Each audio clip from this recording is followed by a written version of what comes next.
I mean, Johnny Carson, Michael Jackson, Right. are introverts, and people find that they're surprised that that's it. And so they know when they're on, Yeah. and they also know where their comfort zone Yes, is. I say that lovingly. Some of the reports in the beginning was that it was a small plane Yeah. that ran it. So you saw the smoke coming up, but you didn't actually see it go in. Yeah. At that point. Right. A couple of tips, I guess, for working together. And we're still figuring it out because we're still growing and shifting and changing. And the most important thing is it's important that you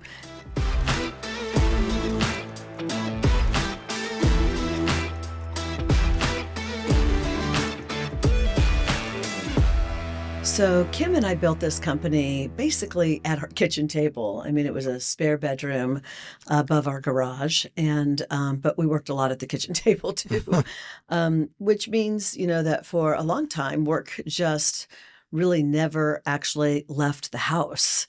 So learning how to turn it off at night might be one of the hardest things that we've, ever done together. So we're going to talk a little bit today about, working as a couple, and particularly for those of you that are home-based, it can be a little bit extra challenging. And some of the solutions that we found that has helped us to survive 26 going into 27 and beyond years. And so I know that I can say that for me, I had a really hard time really understanding the boundaries between work and home. The lines became pretty blurred for me. And I think it was because Brianna was, I think, 9 years old and Ryland was 4.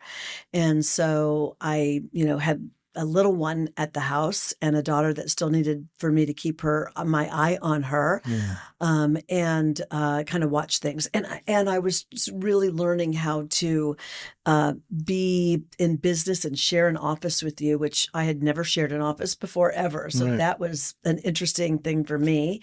And you'll be able to say what that was like for you too, because I'm not sure you ever shared an office either. When we shared the office, we have some interesting stories about what happened to us in that office, and then, for me, it was like, oh, I know what I can do. I can start the laundry, and then, oh, the laundry's done. I can run downstairs and throw it in the dryer. And, oh, the kids are going to be coming home. I can take, the frozen meat out of the freezer and get it to start thawing. And, while this is happening and I've got the timer on or waiting for the water to boil, I can work on this at the kitchen table. And before you knew it, I just didn't know what was working, what wasn't working. I had stuff everywhere. I mean, I had stuff in my office, on the kitchen table, in the kitchen. I'd be over in the dining room. I mean, just wherever it was, Do you remember what the big event of the moment was? No, I at the don't. house? 9/11. Oh, That yeah. was that we were really we were so focused on the business. We were just, and I remember coming downstairs. And Actually, Dale calling. Well, we were both downstairs, but Dale called, our operations person, and she said, "Have you turned on the television?" It was, and some of the reports in the beginning was that it was a small plane that ran it. So you saw the smoke coming up, but you didn't actually see it go in. Yeah. At that point. Right. And I remember I was, upstairs working, and I came down and I went, "Wow, that's something." And so focused on what's going on. And I was at the kitchen table. This was back in the day when I had a little machine and I was running all of the monthly charges manually. And I not only had they were $16.95 at the time. I not only put $16.95, but I had to hand put in everybody's credit card and the zip code and run them manually. And if something declined, I had to make a separate note of it because it was all manual. It wasn't online yet. And I didn't know Excel, that kind of thing. So it was all kind of a very analog way of tracking. It was crazy. Yeah. And then, so I went upstairs, and then you went back upstairs. For a minute. Yeah. And I stayed down running the credit cards. And then I think you yelled or screamed, "Another plane." Yes. And it's hit. And I came downstairs like, what is going on? Yes. And I do remember, was it the Pentagon or something? They were trying to. I mean, it was outrageous. Yeah. But that was right at the beginning of We weren't quite a year old because 9/11 was 2000, it must have been 2001, 9/11, because we launched September 18th of 2000. Yeah. This was done, and because we had an event 7 days, a week later. That's right. And we didn't know whether to cancel the event, to not how to cancel the event, or whether people would want to come or not come. Yeah. And we ended up holding the event, and everybody came. I think everybody just needed a place. Right. And we used it, to just process feelings and prayer, and, really, it was just so mammoth, the Yeah. issue. None of us were thinking about networking for our business, but it became, almost an indicator of the community as I look back that we were beginning to build after almost a year, that people wanted to come where they knew people and could be in community and process what Yeah. we were all feeling, and people who knew people and had relatives in the tower. And Yeah. I remember us talking about business at the table, and we were, because it was also new to us, we were really amped up Yeah. about it. You know Yeah. what I mean? And the kids, oh man, they really kept us in line, don't you think? I do. But I also really remember them like waking up at 3 o'clock in the morning, and because our office was upstairs and they were upstairs. And I remember, Brianna, we had our desks faced each other, and we had about 3 feet in between, because we had a little table there that had the printer that we would both share. And I remember Brianna bringing her pillow and a blanket and sleeping in between us there. You know what I mean? If it was raining or something like that. And she remembers actually those times as well. And then I remember you coaching me on sales, and I'm on a call and you're handing me notes Yeah. of things I should say. Sales points. Yeah. Because you were the salesman and I wasn't. And copywriter. you know, Yeah. right in the- And you're passing me notes, and I'm trying to stay focused on my conversation and read your notes. And I finally got so frustrated and started wadding them up and throwing them. back. That was a real moment. And then one day, I'll never forget, it was a Saturday, and I went to Home Depot. And this is when the show Trading Spaces was popular, and they were doing all that faux, with the sponges and the cheesecloth, that kind of thing on the walls. I walk in, I think I needed light bulbs, to be honest with you, the reason why I went to Home Depot. But I walked in, and they were doing what they called, I'll never forget it, do it herself workshop. And they were appealing to women who wanted to come and learn how to faux paint. And I ended up taking the class. I'm like, yeah, I'll do it. It was like a 2-hour class, putting on the like hazmat suit they had, and gloves, and they're teaching you how to faux paint. And before you know it, I am buying layers of paint and sponges and cheesecloth and, all the things, because the rowers, the pans, the whole bit. And I come back and I go upstairs, and the next thing you know, we had another small room, and it was a workout room, which we never worked out. And so I worked out a little bit. Go ahead. Okay.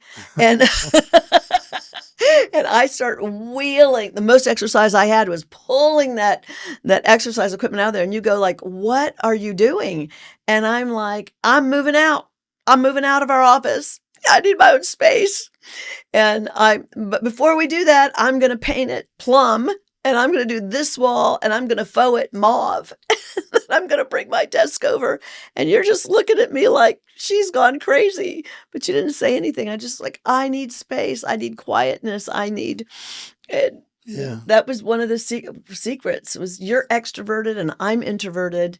And we can have our extroverted conversations like this, but you get your energy from noise, whether it be conversation or music or the television. Like, you get up and turn on the music. Yeah. I mean, if Kim's not home and I get up, you will never hear anything in the house. I'll never turn on the television. You know what I mean? I'll never turn on the music. You know what I mean? I'm just like quiet, and you're, but that's also what I love about you, because we never eat and not have jazz music on in Right. the background, and all of that kind of thing. So I mean, that is my attraction to you, what how different you are than me. But we started realizing then, and then I just started feeling I was going batty with everything everywhere. And I am a little OCD. I have a high need for everything to be in its place. And if I can't find something and I can't then get my hands on it in a few minutes, I start to feel anxious about things. And I'm looking for a necklace right now at home. It's killing me because I can't find it. And now I'm afraid I lost it, or I left it in a hotel, or whatever. It drives me crazy. I can't quite release it. It's like an open tab that goes ding, ding, ding. And so I was like, we need a different space. And you are the one. How did you find what is now our headquarters? Oh, yeah, Mutual of Omaha. Well, first of all, can you tell which one's the extrovert and which one's the introvert? You're like, you got this covered. Well, I So, know. I what do you know. call it? Learned extroversion. Yeah. I mean, Johnny Carson, Michael Jackson, Right. are introverts, and people find that they're surprised that that's it. And so they know when they're on, Yeah, and yeah. they also know where their comfort zone Yeah, is. I say that lovingly. I just, No, you didn't. yeah. But, no, what was your question? And see, you were listening. No, You no, were quiet, but you weren't listening. Did I Yeah. just catch this? I was captivated by your eyes. Is that what it was? Well, I can't remember either. We're in trouble. Houston, No, we were talking about just me Yeah, yeah, not having a sense of we needed to we move needed- out we to needed to Mutual yeah. Omaha. That's where we because were. we had the turn. I mean, listen, it's really, and those of you that work from home and all that, I mean, it just, work was in everything, wasn't it? I mean, Yeah. it was in the dining room table, the laundry room, in every way, work surrounded us because Yeah. we did every moment that we had, we put back into eWomen Network. Yeah. And man, somehow, I was doing a radio show called Over the Top with Kym Yancey. You That's remember right. that? On a station in Dallas, and I was working with the Dallas Management School, and met a guy by the name of Nolan, who University of Dallas Graduate School of Management. that's exactly what it was. right. Mhm. And I was telling him about eWomen Network, and he really liked it. He really liked what we're about, and in fact, he helped put together a pro forma. The first time we had one of those for the company, and Yep. just our vision for what we wanted to see happen. Yes. But he told me that there was an office space that we could probably sublet if we wanted a couple of offices, and it was Mutual of Omaha That's right. in Addison, Texas, which is a northern suburb of Dallas, Texas. And went there, and sure enough, we got a couple of offices, worked out a deal with them, hmm and subleased from Mutual of Omaha. And today, those offices are occupied by Debbie and Stacy and Mike and Debbie, Stacy, Mike, and you. Yeah. Yeah. Those were the offices. 4 offices Yeah. to this day that we have. And then we needed more space, and They moved out, they and we moved took out, over, took and then more space, and it was a medical building, a medical company, supply company was next to us, and they moved out, and we took over. And then there was an insurance company, and then we turned the corner, and we took over. We just kept expanding, expanding, expanding. Mhm. But what did you notice once we were in that office building? Did you find that? Yeah, I found that we were still highly engaged, not all the time, but Well- the kids really, really made us. Yeah, to be present with the kids, that was pretty important to us, and it was important to them too. And We had to work actually- on it. We actually gave them permission to call us if they caught us talking about Yeah. business, and they were over it or whatever. You know what I mean? And they did on a couple times. I can still remember a couple of times. They helped us with that. But what I loved about moving to an office is I mean, you're going to judge me right now, but I felt more legit as a business owner. Yeah. I had an office to go to. It made me more accountable because now I was paying rent. And it made me hyper focused because I was coming in, I dropped the kids off at school, and I would come in and I was like pedal to the metal of everything because now the materials were here, the binders were here, the copier was here, the fax machine was here. We moved everything. So we didn't have all the things at home that was at the ready. Not everything was in a database like it is today, and we didn't have the, online files like we have now, the whole back end to Right. our system. And so, it really made me Yeah. hyper focused and way more productive Yeah. for sure. It was, I'm glad we did it. I think it made me No, really it made a big step into difference. my CEO-ism. And approach it differently, Yeah. because we also knew that we had to create a escape valve, Hmm. a way of getting away from the business, because it was easy to overtake us Yeah. emotionally. Yeah. Just, we're processing memberships with fax machines and everything else. And we started driving separately so that you could stay if you needed to when I got the kids, because I would often pick up the kids, get them home, get the homework, get the snack, get them play dates, whatever it was. And then I would do some more work from home and you would be here. So we started kind of early driving separately. Yeah. And I would say, wouldn't you say over 95% of the time, maybe Yeah. 98% of the time, we still drive separately. What do you think was the big, one of the biggest things that changed everything for us at home? Do you feel like you're drowning in your business? Like you're doing everything and something has to give, but you're afraid it might be you?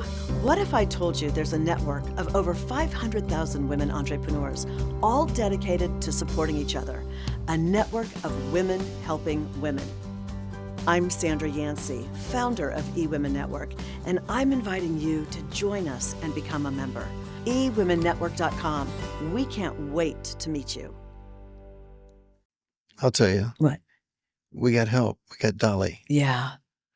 Remember that when it came to laundry? I'm telling you, saw I that. saw you. I saw it. Just it was really like kind of pancaking on top of you. In other words, the laundry and the meals, because you like to cook. I love to cook. The meals, And I wanted the kids to have homework. I mean, Yeah. I'm just saying it all. And I just knew, man, if I don't get some help around here. And so we interviewed and found a woman, her name was Dolly, who basically worked in the house 5 days a week. for 15 For years. 15 years. Once the kids started, graduating and going out on their own, we just didn't need her. And she was, by that time, she was up there and was ready to, Yeah. call it as well and just work part-time here and there. But she even helped me with my mom. Yeah. She, ended up really loving my mother and visiting her in the hospital. And, it's interesting how that worked. What the next big hurdle that we had to overcome was when we started to build our staff. And now when it was just me and you, we were kind of like, we had to divide to conquer. So we weren't stepping on each other's toes because you had things you were working on. We kind of felt like if both of us are doing the same thing, one of us is unnecessary. Right. So we really this is what you're doing, this is what I'm doing, and we would come together. Then once we started building a team, it got a little bit more complicated, and it was complicated for them. And I think to this day, one of the biggest complications our staff has with us is they think that because we're married, I know what Kym's working on, and Kym knows what I'm working on, and that's just not the way it is. And so I think they're like, Kym didn't tell you, or you didn't know that, or whatever. And I'm like, no, kind of thing. Because we do turn it off a lot when we get home. We do. And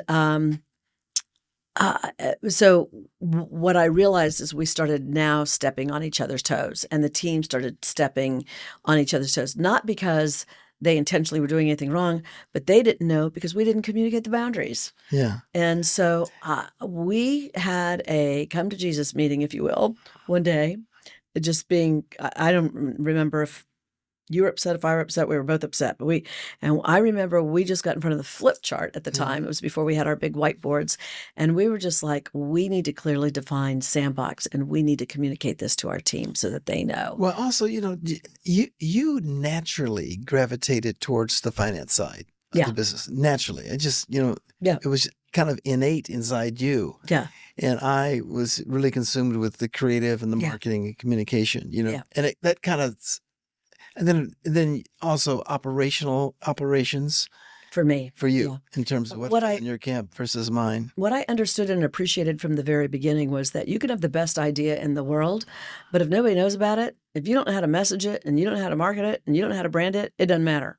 You'll be the best kept secret.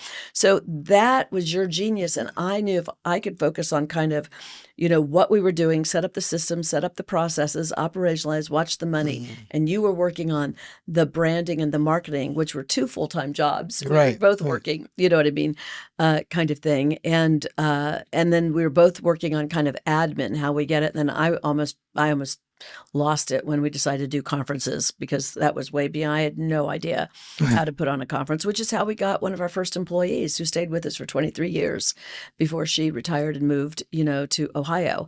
But, it was interesting to me, just kind of the whole dilemma that we had. And I still think when we get aggravated with each other, it's because I get in your sandbox with either not being invited. I've inserted myself, in other words, or not asking for permission. Hey, I want to talk to you about something that's going on, in your shop.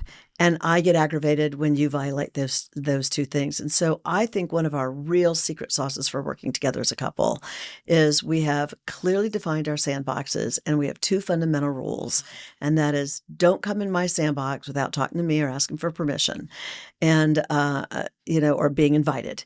And I won't do the same to you. And I think today, when we get a little irritated with each other, it often comes down to, and I was just thinking about, we're moving downstairs, and we've got we've got a budget. And if you know anything about moving, it's really hard to stick to that budget. I just found out today we have another $10,000 in new outlets charges, kind of thing. And, and so I manage the finances, I manage the budget, and I don't have one for the studio. Yeah. And I have gotten angst, developed a lot of angst about it, right? Kind of thing. And that's a whole nother, you need to communicate with me because this is my sandbox. You might have the vision, but this is my sandbox. I need to know that it's in the budget, that it's, you know what I mean? Kind of thing. And then I go to Stacy. Literally, I go to Stacy yesterday, and I say, she's here in the room with us, one of the production people on the team, and I start asking about it, you know what I mean, which is his sandbox, right? And then you have a meeting with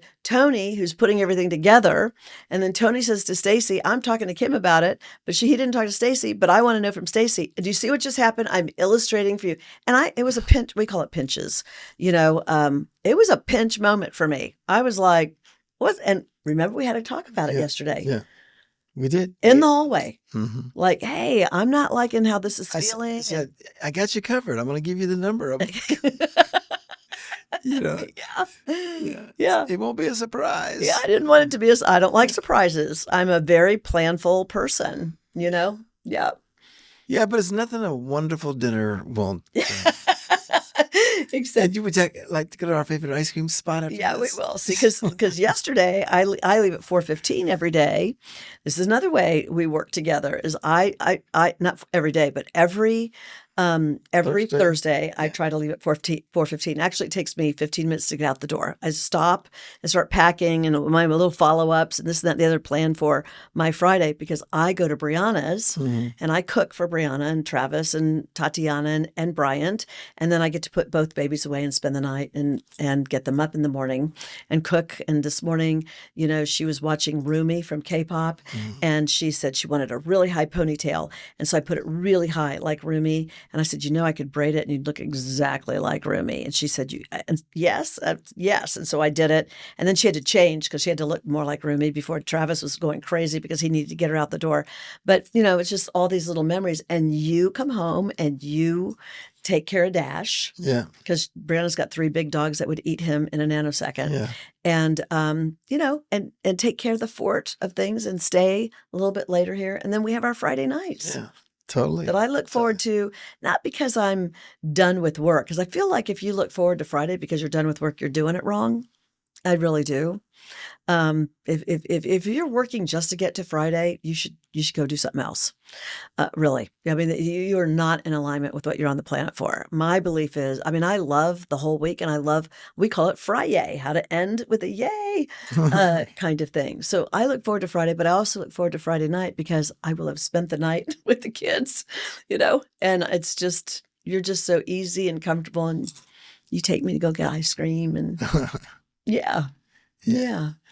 It's kind of funny. I have to laugh at this when when the kids used to get on us about talking at dinner or what about work or what the case may be, and then we found ourselves. I remember, okay, we won't talk about work, and all of a sudden it was like, I know. So how it's was like school today? silence. Fine. Talk about something. I know. What'd you do today? Yeah, Nothing. yeah, exactly. One word answers. Yeah. Tell us what has you the most excited right now. Nothing. Nothing. Yeah. Yeah, but Yeah. Any problems you're having? No. I mean, they go through that stage where Yeah, but fortunately, as adults now, they hardly remember any of that. Yeah. They talk about other things if Well, they remember them. this is also a couple thing because you saw me going crazy trying to be a good mom, and Yeah. I lived in a neighborhood where most of the moms are stay-at-home moms. Yeah. And there was what was it, Buggo and scrapbooking and all of that, and I wanted to be part of all of that too. And I was just really wearing myself out. And one day, I think it was a God wink. I think God just knew that I was just trying so hard and feeling so defeated, like I was good at many things, but a master of nothing. Yeah. And one day it hit me. And I said to Ryland, I started out with Ryland, I said, what are the most important things you want from your mom? Yeah. And what was so surprising to me is he had like two things. And I thought to myself, and one of them was, he was a football player. And so he was just, I just want you in the stands Friday night. Yep. Just be in the stands Friday night. This was before Uber. I mean, sometimes I didn't get back from a work trip until Friday, and I would take a cab and take directly to the game, and particularly if my flight was running late or something. And I mean, I would come to that game with my luggage, and I would tell you to bring the cowbell. Cowbell. Yeah. And Rylan would be like, I hate it when you ring that cowbell.